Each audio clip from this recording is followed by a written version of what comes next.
vamos a calcular la integral de x cuarta por logaritmo natural de x. Entonces, esta va a ser una integral por partes. Entonces, recordemos que la fórmula de integración por partes me dice que la integral de f por g' es igual a f por g menos la integral de f'(g). Entonces, para esto, en mi integral tengo que elegir quién de las dos funciones va a ser f y quién va a ser g', y con base a eso voy a calcular f' y g, que es lo que necesito para aplicar la fórmula. Entonces, en este caso, voy a escoger como f al logaritmo natural, y por tanto, g' debe ser la otra función, que es x cuarta. Entonces, a f, que es el logaritmo, lo tengo que derivar, porque necesito f'. Entonces, f' de la derivada del logaritmo es 1 entre x, ¿de acuerdo?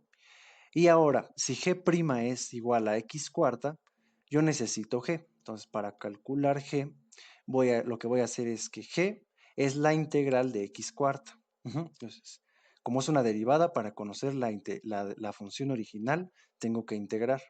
Entonces, g es la integral de x cuarta.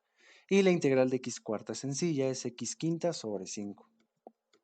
Ya que tengo todo esto, ya tengo f, ya tengo f', ya tengo g, entonces puedo aplicar la fórmula de integración por partes. Entonces, sustituyo nada más. Entonces, esto es, recuerden, mi g por f. F era el logaritmo por la g, que es esto, menos la g por f'. Recuerden que la derivada del logaritmo fue 1 entre x, ¿de acuerdo? Entonces, f por g menos la integral de f' por g. Entonces, ya que tengo eso, fíjense que acá, pues el 1/5 puede salir de la integral. Esta constante la saco. Y x quinta entre x se simplifica a x cuarta. Entonces, ¿qué me quedó ahí? Por último, tengo que calcular la integral de x cuarta, pero eso la acabamos de hacer.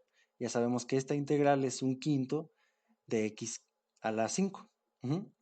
Entonces, ya lo único que tengo que hacer aquí es multiplicar 1/5 por 1/5, me da 1 sobre 25. Por tanto, la respuesta es 1/5 de x quinta logaritmo de x menos 1 entre 25 por x quinta más la constante.